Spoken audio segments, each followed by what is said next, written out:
Тайландтың бір қызығы, бұл елде иық құрылыстар өте аз. Көбі жатаған өздерінің ағаш үйлерінде тұрады халық. Мен бұл жердегі саяхат орындарына келгенде таң қалдым. Жолдары да өте тар, жан саны тығыз. Негізі ылғи шағын аралдарда тұрады екен. Бірақ негізі әлемдік саяхаттың ордасы деп айтуға болады. Туристер, саяхатшылар өте көп. Бұл жер 4 маусымы жаз болып тұратын. Аралдар өте көп бұл жерде. Су өте тұнық.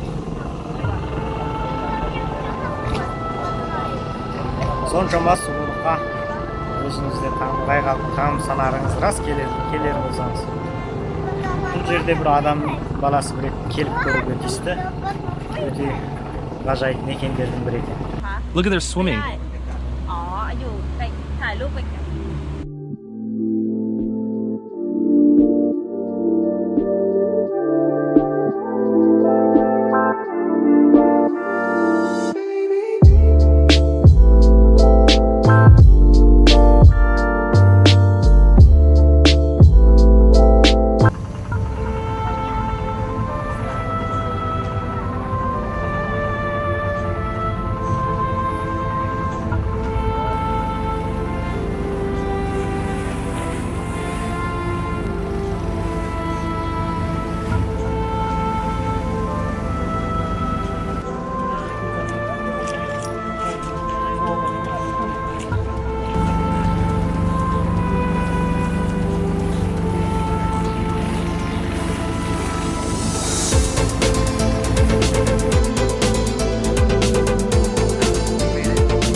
Сәлем достар, қазір міне Тайландтың бір аралында жүрміз. Көп адамдардың мұндағы ең қызығатыны су астын тамашалау. Су асты дүниесі дегеніміз өте ғажайып екен. Мен ойлағаннан әлдеқайда ғажайып, әлдеқайда көркем, өте әдемі әлем екен. Су астын көріп, өзімізде таңдай қағып қалдық. Бұрын көбінде камералардан көріп, көбінде түрлі фильмдерден көріп, кез келген теңіздің асты ондай бола бермейтін шығар деп ойлайтын. Ал мына маңайда маржан, құздар, су астындағы балықтар барлығы анық көрінеді екен. Таң ғажайып бір әлемге кіргендей боласыз.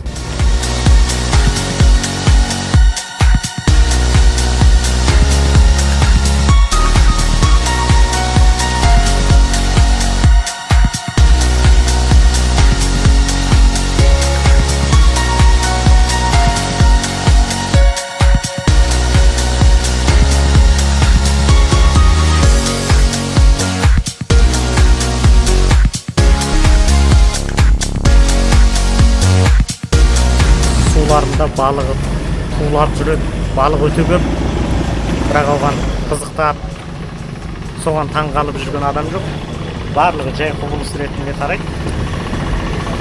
Ал мына судың астына кіріп тамашалайтын болсаңыз, өзіңізде бір өзгеше әлемге барып қайтқандай боласыз. Қазір қайықтың үстінде тұрмын. Шынымен де бүгінгі әсері маған өзгеше болды деп айта аламын.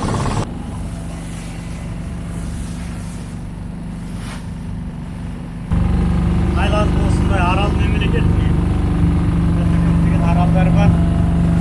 Теңіздің бетінде сол аралдарды аралап кетіп тұрамыз. Саяхатта. Қазір қайсы арал біздің атын білмейтін бір аралға бара жатырмыз. Неке құласы. Маракка бұғазы. Теңіз үстіндеміз қазір. Көк теңіздің үстінде көтеріңкі көңіл күймен кетіп бара жатырмыз. Саяхатымыз көңіл болмай.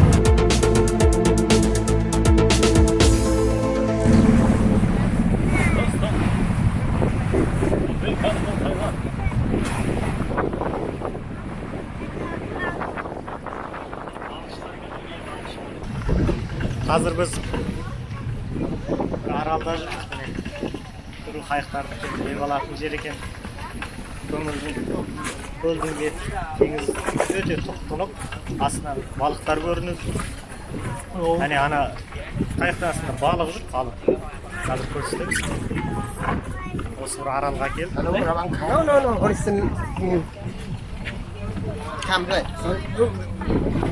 Түсеміз қазір.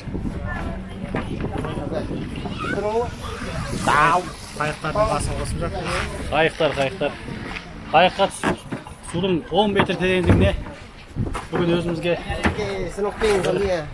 сайыс жариялағалы отырмыз. 10 метр тереңдікке түсіп, балықтарды өз қолымызбен ұстап, шыққан соң судың жағасында қақтап жейік деген арман бар. Міне қайықтарды бір-біріне байлап жатыр. Қазір адамдар суға түседі, секіріп.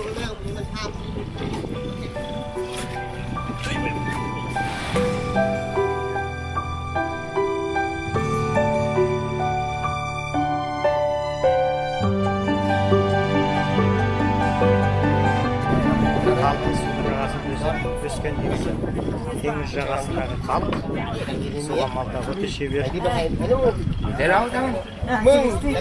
Жақтан негізі бастысы теңіз көп көресіз, суды көп көресіз, құрлық көп кезікпейді. Жергілікті халық ашты тұштыны жеуге ұнатады. Балық деген көп. Hello. Кет. Міне кішкентай балалар суда жүзіп жүр. Орыс бала анасымен бірге суға жүзіп, судың теңіз асты дүниесін көріп жүр. Анау кісілер судың астында өздерін видеоға түсіріп жүрген адамдар.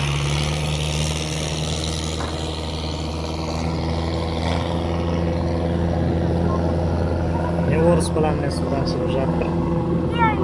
Тамаша, өте мықты қол өзетін осыдан белгілі. Бұлар балаларын тым еркелетіп жүрмейді және көп нәрсеге өзі мән беріп, мәміле жасауын талап етеді.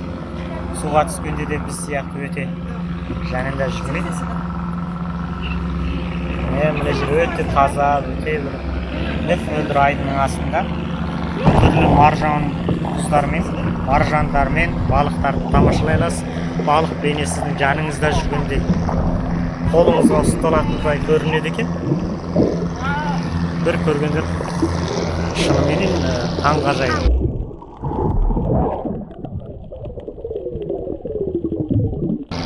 Тамсанатын осы жылы рас.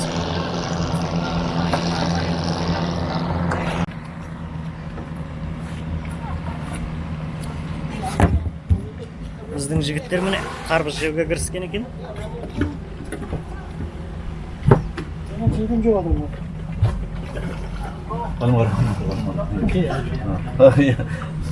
Попадает? Ты воду сначала оттуда вылей. Вот. А теперь вылила? Давай. Ну-ка теперь. Шалқаңызда жастаңыз. Сіз жата бересіз.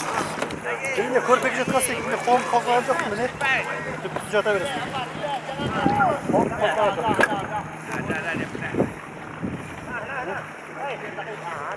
Өте ғажайып. Солай ма? Ешқандай қозғамай қолымды судың түбінде жата бересіз. Тастаңыз ғой.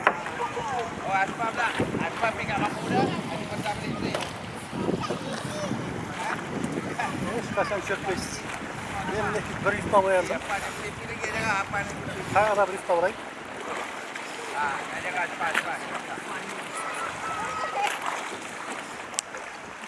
Телефон бере салыңыз, телефон ойнап жатайын.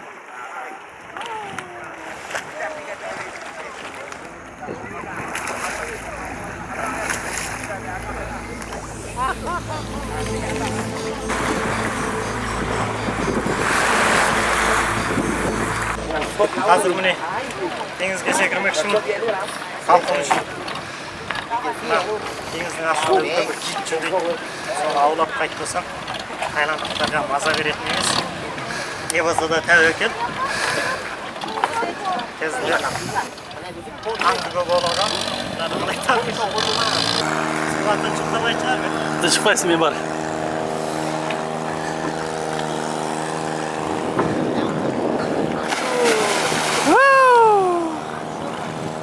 Малтамыз бер.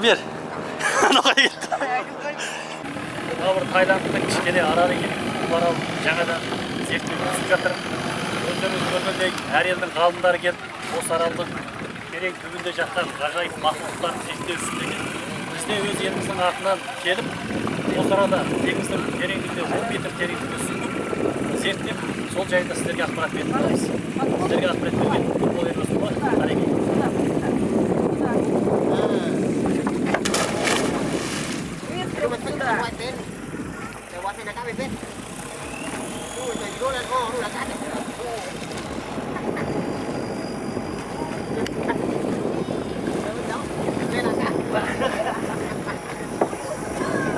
Көргендей, Ықылас ағаның Малтауға арналған бұйымдары теңіздің астында тымсақ алып кеткен. Өз аман есен шыққанына рахмет.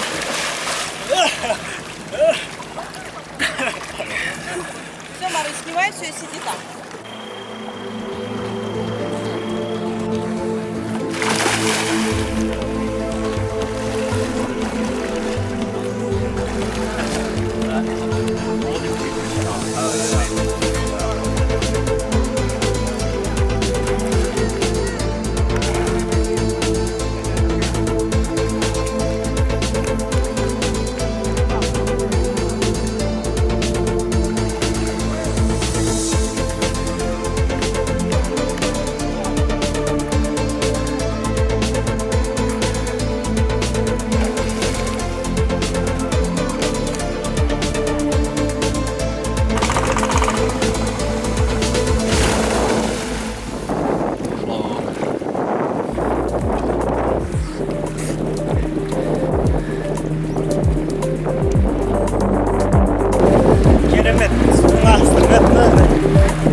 Ойбай, не деген дәу балық.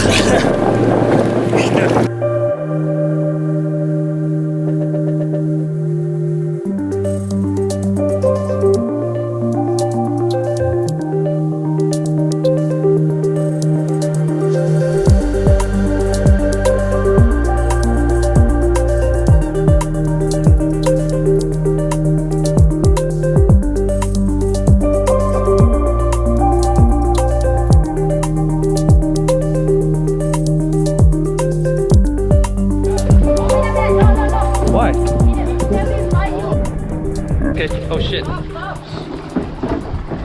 Oh god. Holy shit. Oh, he's taking the bag. Holy shit. Oh shit. Oh look, he's taking the pineapple. He's taking the pineapple. Look at the fucking pineapple. He's got the whole pineapple. Look at the pineapple. Look at that. Look at him, dude. He's got the whole pineapple. Ықылас ағаның тамағын ана тұрған маймыл алып жеп отыр.